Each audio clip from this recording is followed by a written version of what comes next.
Hello everyone, welcome to AG Smart Classes.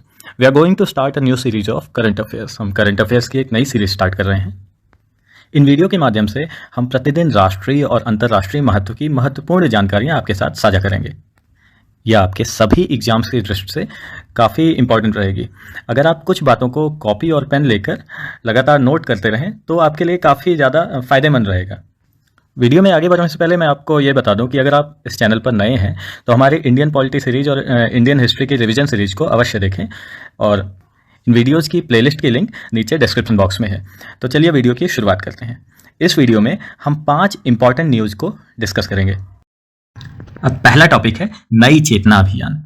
अब कोई भी चीज़ करंट अफेयर्स क्यों बनती है? क्योंकि वो चर्चा में होती है, तभी वो चीज़ करंट अफेयर्स बनती है। अब ये चर्चा में क्यों रहा? तो 23 दिसंबर 2022 को महिलाओं के खिलाफ हिंसा के उन्मूलन हेतु नई चेतना अभियान का आयोजन हुआ था, उसका समापन हुआ 23 दिसंबर 2022 को। अब यह अभियान राष्ट्रीय ग्रामीण आजीविका मिशन NRLM के तहत सभी भारतीय राज्यों में शुरू किया गया। इस अभियान की शुरुआत 25 नवंबर को महिलाओं के खिलाफ हिंसा के उन्मूलन के लिए अंतर्राष्ट्रीय दिवस के अवसर पर की गई थी।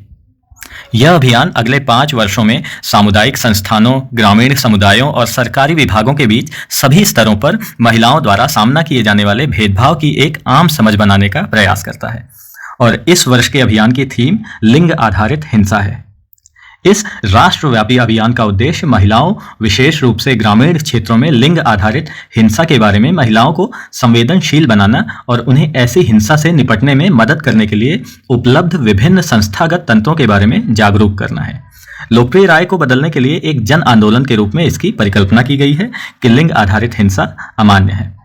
यह अभियान हिंसा के शिकार लोगों के निवारण तंत्र के बारे में जन जागरूकता पैदा करेगा। यह महिलाओं को लिंग आधारित हिंसा के खिलाफ आवाज उठाने और जमीनी स्तर पर इसे समाप्त करने के लिए तैयार करने में भी मदद करेगा।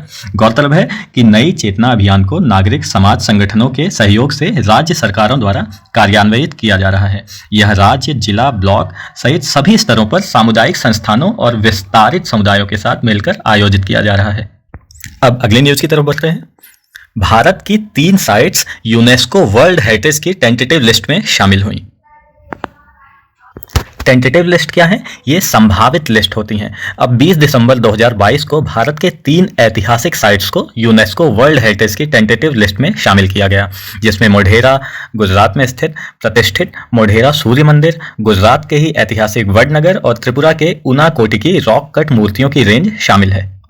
केंद्रीय संस्कृति मंत्री जी किशन रेड्डी ने इसके बारे में जानकारी देते हुए इन तीनों स्थलों की तस्वीरें साझा की। भारतीय पुरातत्व सर्वेक्षण ASI ने भी इस बारे में एक ट्वीट के माध्यम से जानकारी दी है। गुजरात में स्थित मोढेरा का सूर्य मंदिर मध्यकालीन मंदिर कला और भारत की वास्तुकला का एक उत्कृष्ट उदाहरण है। यह सूर्य मंदिर पुष्पावती नदी के पश्चिम में स्थित है, जो संभवतः 1026 से 27 ईस्वी में चालुक्य राजा भीम प्रथम के शासनकाल में बनवाया गया था। दूसरा है वडनगर, गुजरात का एक ऐतिहासिक स्थल है जो मेहसाणा जिले में स्थित है। वडनगर का इतिहास लगभग 8वीं शताब्दी पुराना है। यहाँ बहुत सी ऐतिहासिक इमारतें और धार्मिक स्थल हैं। इन स्थलों को मान्यता देने के लिए इसे यूनेस्को वर्ल्ड हेरिटेज की टेंटेटिव लिस्ट में शामिल किया गया है। साथ ही यह PM मोदी का गृह नगर भी है। अब तीसरा है उनाकोटी की रॉक कट रेंज, त्रिपुरा के उत्तर पूर्वी भाग में स्थित है। उनाकोटी को शैव पूजा से जुड़े एक प्राचीन पवित्र स्थान के रूप में भी जाना जाता है। यह साइट मानव रचनात्मक प्रतिभा का एक उत्कृष्ट उदाहरण है।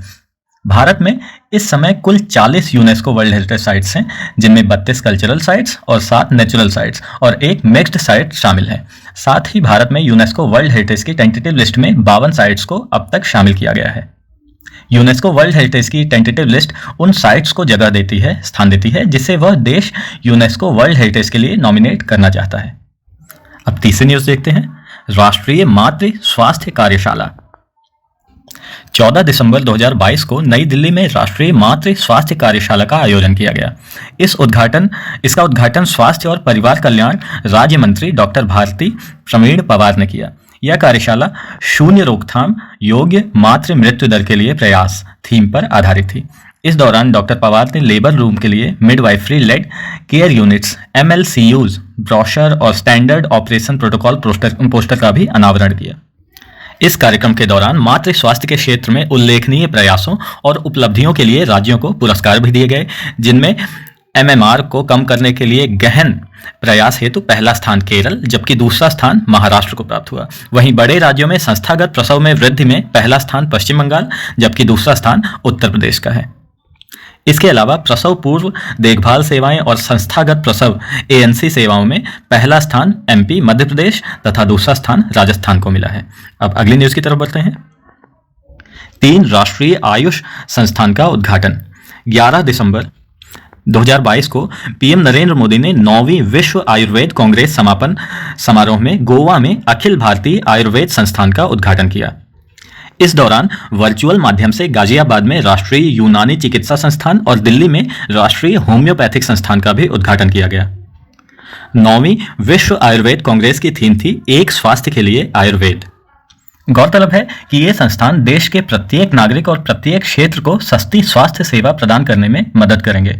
उल्लेखनीय है कि 8 से 11 दिसंबर 2022 तक केंद्रीय आयुष मंत्रालय द्वारा गोवा की राजधानी पणजी में 9वीं विश्व आयुर्वेद कांग्रेस का आयोजन किया गया था।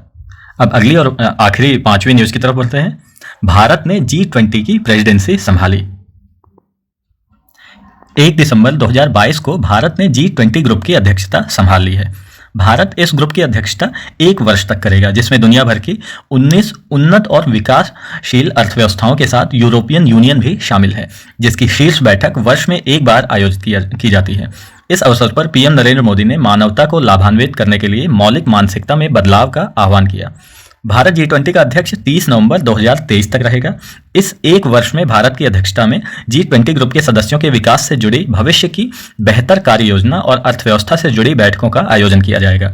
भारत की अध्यक्षता में अगले 1 वर्ष में 200 से अधिक बैठकें आयोजित की जाएंगी। G20 शिखर सम्मेलन सितंबर 2023 में नई दिल्ली में आयोजित किया जाएगा। ध्यातव्य हो कि पीएम मोदी ने पिछले महीने भारत की G20 की अध्यक्षता में आयोजित होने वाले वर्ष 2023 के शिखर सम्मेलन के लोगो और थीम का अनावरण किया था। इस लोगो में एक कमल का फूल और एक ग्लोब दर्शाया गया है। गौरतलब है कि भारत के G20 प्रेसिडेंसी की थीम एक पृथ्वी, एक परिवार, एक भविष्य है, जो वसुधैव कुटुंबकम विश्व एक परिवार है के प्रति अपनी प्रतिबद्धता को दर्शाती है। So that's all for now. आशा करता हूँ वीडियो आपको अच्छा लगा होगा। अगर वीडियो अच्छा लगा हो तो वीडियो को लाइक करें, चैनल को सब्सक्राइब करें और शेयर करें। धन्यवाद।